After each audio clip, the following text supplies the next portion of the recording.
Nats Chat is brought to you by Walters. Trying to get a beer before or after a Nats game and are unable to get the bartender's attention? Well, Walters has solved that problem and more. Welcome to Walters, where Walters' 24 self-pour beer wall awaits you.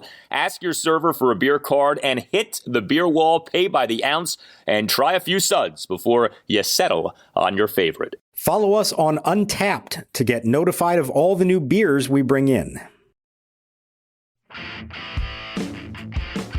And now Stratton coming set. Here's the pitch. Swing and a drive hit well. Deep left center field. Way back. Going. Gone. Goodbye. Bang. Zoom goes Maikel Franco. Off the back wall of the visitors' bullpen. Well beyond the 377-foot marker. A two-run homer for Franco, his 7th of the year.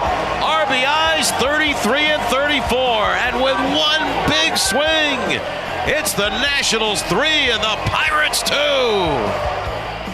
And welcome to Nats Chat for Tuesday, June 28th, 2022. I'm Al Galdi, host of the Al Galdi podcast. Mark Zuckerman is off for this installment of the Nats Chat podcast. And for once, I feel like I have a solo show here and we have a Nats win to discuss. So that's a good thing. The Nats are winning more than the Nats are losing here lately. The Nats now have won 5 of their last 7 games. Monday night, a 3-2 come-from-behind win over the Pittsburgh Pirates at Nationals Park in Game 1 of a 3-game series. The Nats, who have done so little in the latter innings of games this season, did quite a bit in the latter innings of this game in terms of delivering a big moment and coming through to hold on for the win. The Nats overcame a 2-1 8th-inning deficit. Nats now are 28 and 48 on the season. And like I said, the Nats now have won 5 of their last 7 games. So good vibes, positive vibes with the Nats here these days. It's nice to be able to say something like that. How about what was the game-winning hit for the Nats in this win on Monday night? So the Nats on Monday night, a mere 1 for 12 with runners in scoring position. Yeah, 1 for 12. This was a very frustrating game for the most part in terms of the Nats blowing chances to score runs. Take, for instance, Nelson Cruz. He on Monday night as the Nats starting DH and number 4 batter, 0 for 4 with a strikeout, left 7 men on base. It's not often that you see in a box score a player having left 7 men on base in a game, but sure enough, Nelson Cruz did that on Monday night. Cruz in the bottom of the 3rd, bases loaded, 2 outs, Nats down 1-0, grounded into a first pitch force out. Cruz bottom of the 7th, runners on 1st and 2nd, 2 outs, Nats trailing 2-1, struck out swinging on 4 pitches, but he wasn't the only culprit. Keibert Ruiz on Monday night as the Nats starting catcher, number 6 batter, 0 for 4, left 3 men on base. So this was very much looking like one of these games this season for the Nats in which the Nats were going to end up not doing much offensively, despite having had some base runners. And then Maikel Franco happened. Now, Maikel Franco, over his 3 previous games, had gone 0 for 11 with a walk. He did not appear to be in a very good place, but Franco on Monday night came through in the bottom of the 8th. A 2-out first pitch, 2-run homer to left field for a 3-2 Nats lead. And Nats went from being down 2-1 to being up 3-2. The homer went a projected 418 feet per Statcast. The homer was the Nats' lone hit with a runner in scoring position in the game. 1 for 12 is bad, but the 1 was a big one. Franco was the Nats starting 3rd baseman and number 8 batter on Monday night. He went 2 for 4 with the 2-run homer and a single. He in the bottom of the 3rd had a leadoff opposite field single on a flare to shallow right field. Maikel Franco has had some big hits this season. His overall numbers aren't great, but he, for this 2022 regular season, is number 3 on the Nats in runs batted in. Now, as you likely know, RBI, not my favorite stat. I think that you have to be really careful when you are showering a player with praise or criticism for his RBI total. But in this case, I do think that the RBI total is reflective of what Maikel Franco has been for the Nats this season. Not a great player, but, a decent player. I mean, that Maikel Franco is number 3 on the Nats in RBI with 34, I think says something about what Maikel Franco has been for the Nats so far this year. Remember, the Nats signed Franco to a minor league contract this past December. He was not supposed to be the Nats' every game third baseman this season. Carter Kieboom was, but Kieboom has missed the entirety of this season due to injury. Franco has been thrust into this role of being the Nats' every game third baseman. You know, he was really bad for the Orioles last season, so the Nats are getting anything in the way of even decent production from Franco this season is a plus, and he had another big hit with that 2-run homer in the bottom of the 8th on Monday night. Also coming through for the Nats on Monday night, Luis Garcia. Now the set of the pitch. Garcia swings and hits one in the air to deep left. Back goes the left fielder, Sawinski. It's over his head.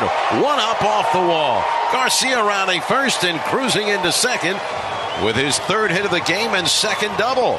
Second time he's led off an inning with a double. Third time he's led off an inning with a hit in this game. He scored the Nationals' run in the 6th. Now we'll see if they can get him home with a tying run here in the 8th. Boy, has Luis Garcia been a pleasure to watch as a batter since being recalled from AAA Rochester on June 1st. Garcia on Monday night as the Nats starting shortstop and number 5 batter, 3 for 4 with 3 leadoff hits, 2 doubles and a single. Garcia in the bottom of the 4th had a leadoff opposite field single to left field. Garcia in the Nats' 1-run 6 had a leadoff double of the right center field scoreboard. And Garcia in that Nats' 2-run 8th, a leadoff opposite field double to left field. Your updated numbers for Luis Garcia at the major league level in this 2022 regular season. 101 plate appearances, batting average of .337, on base percentage of .347, slugging percentage of .500. I mean, how about that? Luis Garcia's slash line is .337, .347, .500. Those are terrific offensive numbers, and the sample size now is growing. Luis Garcia recalled from AAA Rochester, like I said, on June 1st. So we're more or less at a month now of Garcia at the major league level in this 2022 regular season, and he is producing offensively, and it is starting to feel like the defense at shortstop, which of course was highly questionable, is stabilizing. I mean, I'm not trying to say that he's, Ozzie Smith all of a sudden, but if for a while felt like every game there was some sort of a defensive miscue for Luis Garcia. Seems like we've gotten away from that a little bit here over the last week or so. So got to see more clearly, but the offense is playing, man. It feels like every game Luis Garcia is doing something of note offensively, and Garcia on Monday night, a 3-hit night. Juan Soto on Monday night got on base 3 more times. This a game after he got on base 5 times. Soto in the Nats 6-4 win at the Texas Rangers on Sunday afternoon got on base 5 times. He went 1 for 1 with a single and 4 walks. Soto on Monday night as the Nats starting right fielder and number 2 batter, 2 for 3 with 2 singles and a walk. Soto in the bottom of the 1st, a first pitch single through the right side of the infield, and Soto absolutely scorched that baseball. The hit had an exit velocity of 110 miles per hour per Statcast. Soto in the bottom of the 3rd drew a 2-out 4-pitch walk, and Soto in the bottom of the 7th had a 2-out infield single to the right side of the infield. The Nats on Monday night only scored 3 runs, but the Nats finished with 10 hits and 4 walks. Again, 1 for 12 with runners in scoring position, but this game, instead of being, say, a 3-2 win over the Pirates at Nationals Park, could have been like a 6-2 win over the Pirates or something like that. I mean, the Nats had plenty of base runners, and the Nats actually had a good number of extra base hits in the game. 5 of the Nats' 10 hits were extra base hits. The Nats had a home run and 4 doubles. Lane Thomas was the Nats starting center fielder, a number 9 batter. He went 1 for 4 with a double. He, in the bottom of the 8th, had a 2-out opposite field double to right center field on a 1-2 pitch. Yadiel Hernandez was an Nats starting left fielder, a number 7 batter. He went 1 for 4 with a double and an RBI ground out. His double coming in the bottom of the 4th, a 1-out opposite field ground rule double off the left field warning track. Nats have been racking up the doubles here lately. You still want to see more home runs, although we did get a big homer on Monday night, but the Nats have been getting a good number of doubles here lately. It has been nice to see that. Nats have needed that. Are you a law firm partner looking for a better situation for your practice and a blockbuster contract worthy of Juan Soto? If so, you should call Mason Kalfas of Zenith Legal in Washington, D.C. He works with law firms and lawyers on finding the perfect match. No platoons, just superstars. Some lawyers switch firms because of conflict. Some lawyers switch firms for a better platform for their practice. And some lawyers switch firms for more money. You need the Scott Boras of legal headhunters working for you, and that's Mason. Mason will work with you to find a better fit for your practice and ultimately the best deal for you and your entire team. Call him today at 202-486-3535 or check out his website, zenithlegal.com. This is an unprecedented time in the legal market, and many top firms are looking to expand. Call Mason today. Zenith Legal also works with associates and distinguishes itself on personal service. Zenith Legal doesn't just spam resumes out to law firms. Zenith Legal talks to the right people and gets your resume in front of the decision makers who matter. Whether you are a Rainmaker partner or a mid-level associate, give Mason Kalfas at Zenith Legal a call today to accelerate your career. Call today, 202-486-3535. Roaming Rooster, the best fried chicken sandwich in the DMV, is expanding. You've already seen our location by Section 238 at Nationals Park, but now we have recently opened locations in Pike and Rose in Maryland, and in Virginia, we now have Burke and Chantilly. Our chicken is grain-fed, antibiotic-free, and only free-range. Roaming Rooster is serving homemade and hand-spun milkshakes and frozen custard scoops at select locations and currently working on rolling them out to all locations. Next pitch swung on, hit high in the air to deep right center field. This is way back, and this ball is gone. Goodbye. That one just never came down. A line shot to right center field clears the 14-foot 8-inch wall. And O'Neill Cruz takes Erick Fedde deep with 2 out here in the top of the 5th inning. So the Pirates lead 2-0. Erick Fedde, he was the Nats starting pitcher in their 3-2 win over the Pirates at Nationals Park on Monday night. So the Nats came into this game on Monday night having gotten good to great outings from starting pitchers in 6 of the team's last 7 games. Fedde on Monday night certainly was not great, but he was good enough. 2 runs in 5 innings. He gave up 3 hits, a homer, a double, and a single. He issued 2 walks. He recorded 4 strikeouts. His biggest problem was that he again was not pitch efficient. And this is, of course, a familiar problem for Erick Fedde. Fedde, over his 5 innings on Monday night, threw 100 pitches, 55 strikes versus 45 balls. The run prevention wasn't bad, 2 runs in 5 innings, but you really would like to see him last for longer than 5 innings. Erick Fedde is essentially what you call a 5-and-dive guy now. You know, you really can't count on him for more than 5 innings. And that doesn't mean that he's always really bad over his 5 innings of work or, thereabouts. He actually has been decent for a good chunk of this season.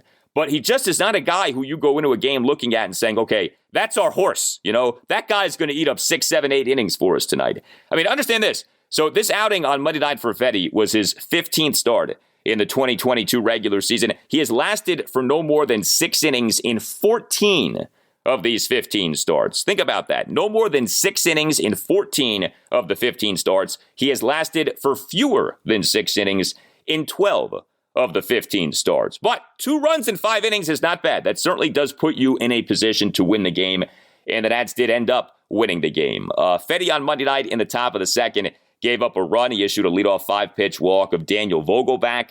Fedde gave up a 1-out full count ground rule double to Jack Sawinski off the right field warning track. And then Fedde gave up a 1-out RBI sac fly to Josh Van Meter for a 1-0 Pirates lead. And then Fedde in the top of the 5th allowed a run. He gave up a 2-out solo homer to O'Neill Cruz to center field for a 2-0 Pirates lead. The homer going a projected 408 feet per StatCast. O'Neill Cruz is one of the premier prospects in baseball right now. Cruz, as of this game on Monday night, was the number 21 prospect in baseball per MLB Pipeline. So, not greatness from Fedde on Monday night, certainly. But like I said, he put the Nats in a position to win. And I think, especially with this team this season, 2 runs in 5 innings, you'll take that.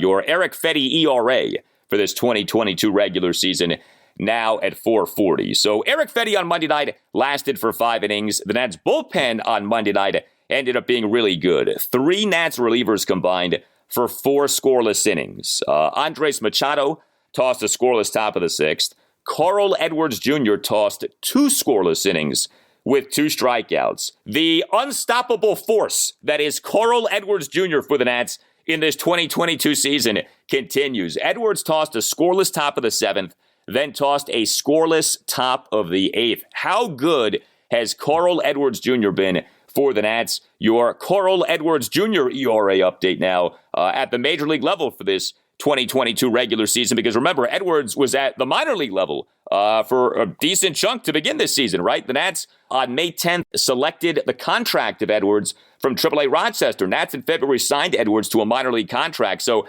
Edwards now in a little more than a month, 6 weeks, I guess at this point at the major league level, ERA of 2.33. And Davey Martinez on Monday night leaned on Carl Edwards Jr. to the tune of not 1 but 2 innings of work.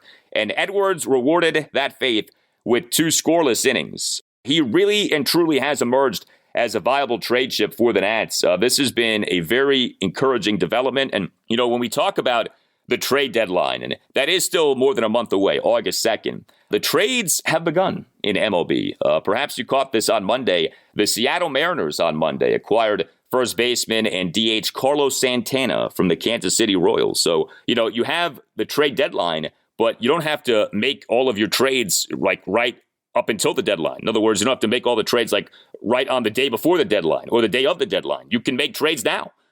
We have seen in the past the Nats acquire players well before MLB trade deadlines. If you remember the acquisition of reliever Kelvin Herrera a few years back, that happened in June of that season. So, I'm not saying I'm necessarily anticipating the Nats selling off the likes of Carl Edwards Jr. and Nelson Cruz and Josh Bell tomorrow, but I think you have to have that in the back of your mind right now. We could have a trade coming for the Nats at any point here, especially now if the market has picked up with something like the Mariners acquiring Carlos Santana on Monday. But Carl Edwards Jr., to me right now, you talk about the 3 most viable trade chips for the Nats: Nelson Cruz, Josh Bell, and Carl Edwards Jr. Edwards has joined those 2, which is crazy to think given where we were just a few months ago with him, but that's where we are with the guy now.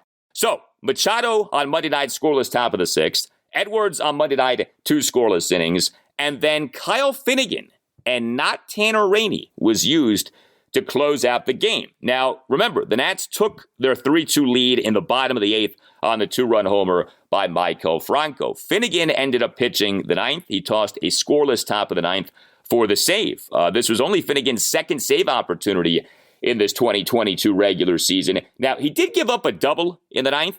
Gave up a 1-out double to Josh Van Meter, although this was kind of a weird double. The double came on a ball that was hit near the right field line and far away from Juan Soto in right field. Juan Soto plays a very deep right field. He appeared to think that this ball was going to land foul. The ball did not land foul, and so Soto playing deep in conjunction with him pretty clearly thinking that the ball was going to land foul resulted in him not getting to the baseball in nearly enough time. And into second goes Van Meter with a pop fly double. Soto is playing so deep a few steps from the warning track and off the line. He simply couldn't get there, and he slowed up. Maybe he thought it was going to go foul. I don't know if he would have gotten to the baseball in enough time anyway. He initially, I don't think, was running as hard as he could. Then he started to pick up steam as he realized, oh boy, this ball might end up landing in fair territory. So anyway, kind of a weird double there for Van Meter off Finnegan. But Finnegan ended up tossing the scoreless top of the 9th. Now, the big thing that stands out if you're a Nats fan, of course, is, well, geez, isn't that interesting? Kyle Finnegan and not Tanner Rainey closed out the game. Well, Davey Martinez during his post-game press conference on Monday night said that part of this was due to Rainey having pitched on Sunday afternoon, but also was due to Finnegan having warmed up during the game on Monday night. Like I said, the Nats didn't get their lead until that bottom of the 8th on the Maikel Franco 2-run homer. And Davey's thinking was, well, I've already warmed up Finnegan. I don't want to burn Finnegan for Tuesday night's Game 2 against the Pirates at Nationals Park due to him having thrown warm-up pitches on Monday night. So if I already have the guy warm, why don't I go ahead and use the guy to close out this game here on Monday night? I do get that, okay? I think there definitely is a logic there to what Davey was saying during his post-game presser on Monday night. Now, I do think that we are seeing signs that Davey is trusting Kyle Finnegan more than Tanner Rainey right now. So you wonder if this was one of these circumstances in which the circumstances were convenient and they sort of aligned with what Davey might have been thinking anyway. But like I said, there is a logic certainly to what Davey was saying on Monday night in terms of why Finnegan and not Rainey closed out the game. Good bounce-back performance for Finnegan. Keep in mind what happened with him in his previous outing, the 3-2 loss at the Rangers on Saturday. Finnegan in the bottom of the ninth faced one batter, and the result was a leadoff walk-off homer by Adolis Garcia. By the way, the Nats on Monday made some roster moves with the bullpen. The Nats recalled Sam Clay from AAA Rochester and optioned Francisco Perez to Rochester. Perez, in that win at the Rangers on Sunday afternoon, was a mess. He was pitching in a game for the first time since June 17th, and the rust, shall we say, showed. He allowed 3 runs, did not record a single out. A 6-1 Nats lead became a 6-4 Nats lead, and that's what prompted Davey Martinez to bring in Tanner Rainey to close out the game. Rainey in the bottom of the ninth on Sunday afternoon faced 4 batters and got 3 outs. So you do see the domino effect of when one guy struggles, how that can impact another guy and impact the following day's game and maybe even games beyond just the following day's game. But Rainey should not have had to pitch on Sunday. He ended up pitching on Sunday because Perez couldn't get the job done. And then Rainey did not end up pitching on Monday night, although again, that may have been in alignment with what Davey Martinez wanted anyway. And what ended up happening on Monday night worked out as the Nats ended up coming through with a 3-2 come-from-behind win over the Pirates at Nationals Park.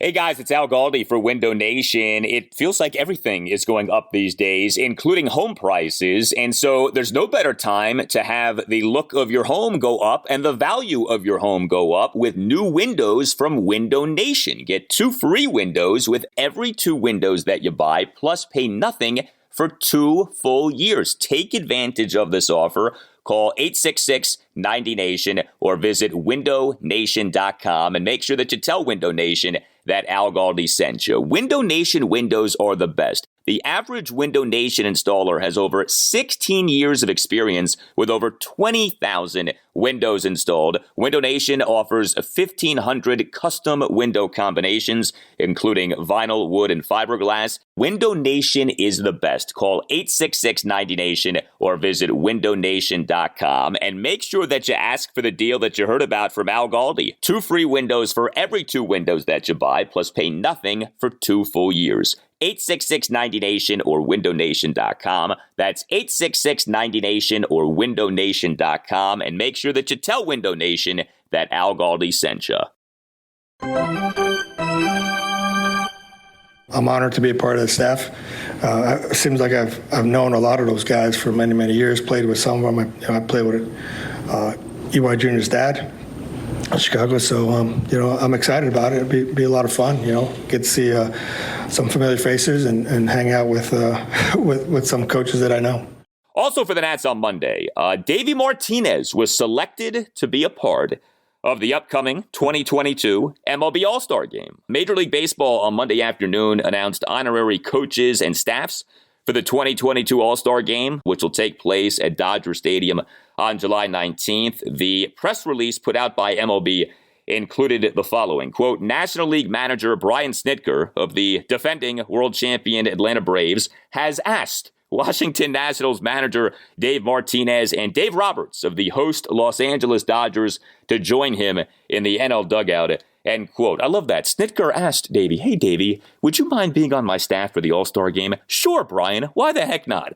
But a very nice gesture on the part of Brian Snitker. Presumably, he chose Davey because Davey never had the chance to be the NL's manager in the 2020 All-Star Game. That should have been the case, right? Because the Nats won the World Series for the 2019 season, but there was no 2020 All-Star Game due to the COVID-19 pandemic. Now, Davey Martinez has participated in All-Star games before. He served as an All-Star coach in 2018 when the All-Star game was held at Nationals Park.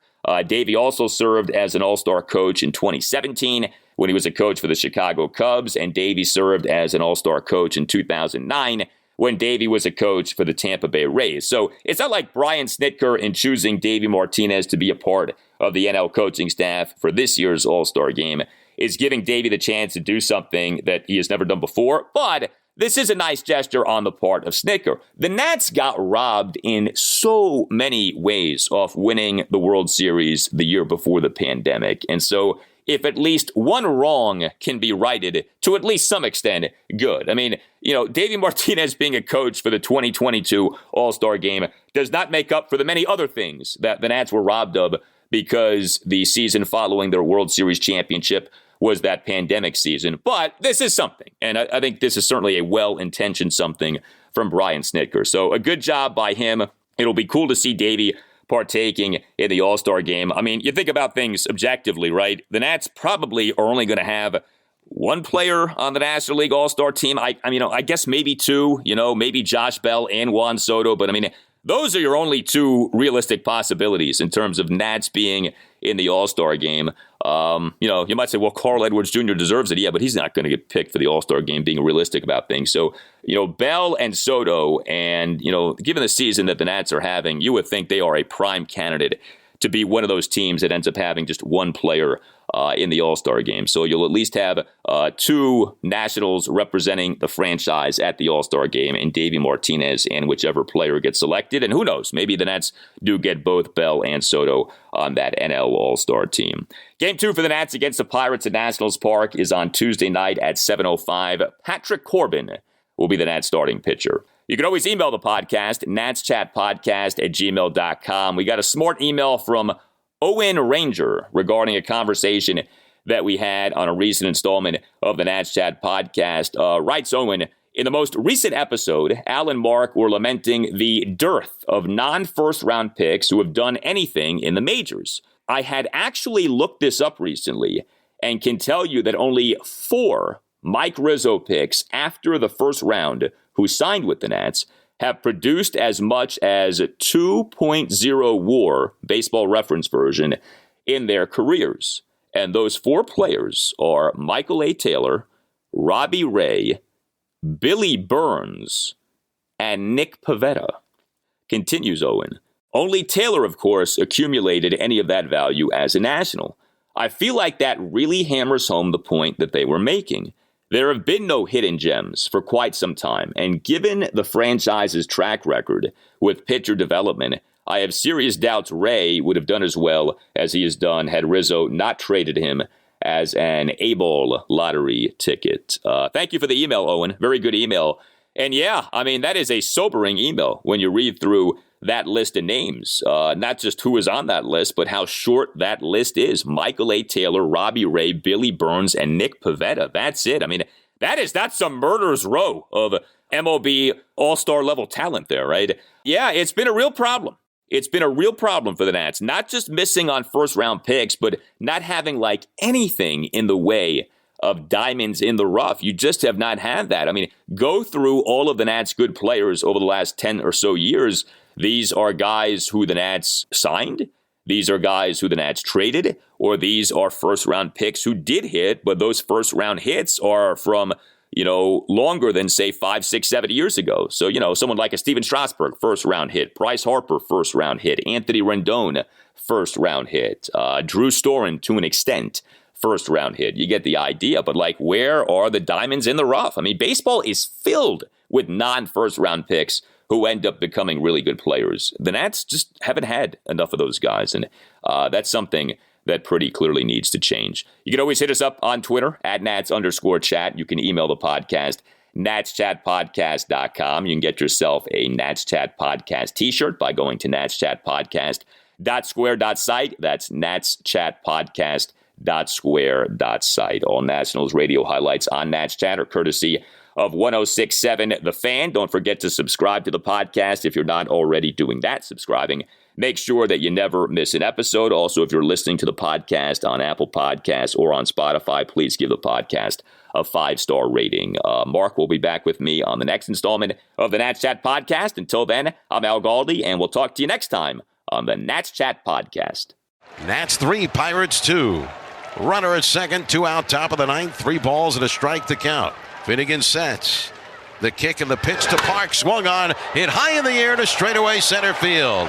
Victor Robles moving in under it, waiting. This should do it. He makes the catch, and a Curly W's in the books.